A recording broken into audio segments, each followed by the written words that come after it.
अस्सलाम वालेकुम dear students. आज का जो हमारा टॉपिक है वो है गैसेस एक्सचेंज इन ह्यूमंस कि इंसानों में गैसेस किस तरह एक्सचेंज होते हैं। हमने पढ़ा था कि जो प्लांट्स है उसके पास कोई स्पेशल ऑर्गन नहीं होता कि वो गैसेस एक्सचेंज करे, लेकिन जो ह्यूमन है उसके साथ जो ह्यूमन है वो और अदर जो हायर एनिमल्स है यानी बड़े जो जानवर है उसके पास एक स्पेशल सिस्टम होता है किस चीज़ के लिए, गैसेस एक्सचेंज करने के लिए, यानी गैसेस को तब्दील करने के लिए माहौल के साथ, इन्वायरमेंट के साथ, उसके साथ एक स्पेशल सिस्टम यानी एक ख़ास एक प्रॉपर सिस्टम होता है।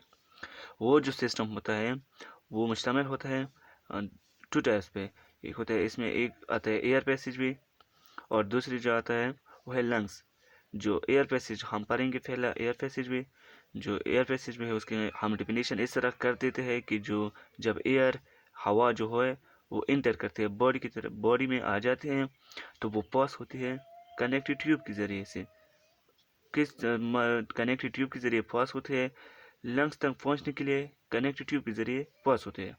और जब लंग्स तक पहुंच जाए वहाँ से फिर बाहर जाने के लिए फिर कनेक्टिव ट्यूब के ज़रिए बाहर जाती है। द इस ये जो कनेक्टिव ट्यूब है इसको हम कहते हैं एयर पैसेज वे। हम इसको क्या कहते हैं? एयर पैसेज वे।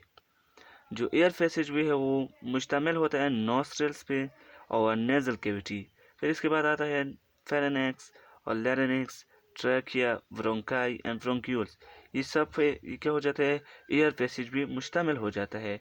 और फिर इसके बाद जो आता है वो है लंग्स। दूसरे जो पार्ट है इस सिस्टम का कि उसके ज़रिए ह्यूमंस एक्सचेंज करते हैं गैसेज, वो क्या होते हैं कि लंग्स। लंग्स क्या होता है? जो लंग्स है उसमें एल्विलाई होते हैं। एल्विलाई जो है वो बहुत ज़्यादा थिन वॉल्डेड वॉल्डेड दी वॉल्डेड है, यानी थिन वॉल्डेड सेल है। इसमें बहुत ज़्यादा बारीक यानी बहुत ज़्यादा थिन होते हैं, जिसकी वजह उस पे एक नेटवर्क यानी जो एल्विलाई है उसके इर्द गिर्द सराउंडिंग पे एक नेटवर्क होती है। किस चीज़ की? ब्लड कैपिलरीज की नेटवर्क होती है। वो जो नेटवर्क होता है ब्लड कैपिलरीज का वो गैसेस एक्सचेंज करने के लिए यानी गैसेस को तब्दील करने के लिए एक एक्सीलेंट, एक गुड, एक वेल डन साइट होता है, एक अच्छा अच्छी जगह होती है कि वो वहाँ से क्या हो जाती है कि गैसेस एक्सचेंज होते हैं।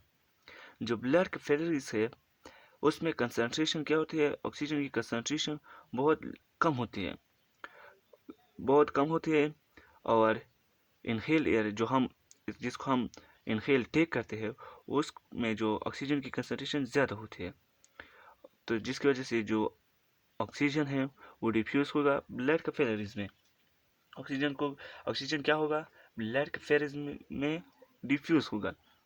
और कार्बन डाइऑक्साइड जो हमारे अंदर यानी हमारी बॉडी में भी रिस्पिरेशन होता है ना, उसमें जो कार्बन डाइऑक्साइड प्रोड्यूस हुआ होता है वो एक टॉक्सिक, वो एक खतरनाक गैस होता है जो हमारी बॉडी बॉडी के लिए नुकसानदेह होता है। तो वो उसकी कंसनट्रेशन ब्लड में ज़्यादा होती है, ब्लड में ज़्यादा होती है। और एक्सहेल्ड एयर में क्या होता है? कम होती है, जिसकी वजह से हायर कंसनट्रेशन से जो कार्बन डाइऑक्साइड है वो मूव करता है लोअर कंसनट्रेशन में, यानी डिफ्यूज़ होता है इंटू कैपिलरीज। कैपिलरीज ब्लड से कैपिलरीज तक डिफ्यूज़ होते हैं और कैपिलरीज से फिर एल्विलाई में डिफ्यूज़ हो जाता है। फिर जिसकी वजह से फिर हम एल्विलाई पे क्या हो जाता है? डिफ्यूज़ होता है और एल्विलाई से फिर जिस्म से बाहर चला जाता है। और किसकी मदद से? जब हम एयर को एक्सहेल करते हैं। तो ये हमारा जो एक टॉपिक था gases exchange in humans. Human में किस तरह गैसेस एक्सचेंज होते हैं, एक छोटा सा टॉपिक था। उम्मीद करता हूँ आप लोग सब समझ गए होंगे इस पर। अपना बहुत बहुत ख्याल रखिए। अल्लाह हाफिज़। Thank you very much.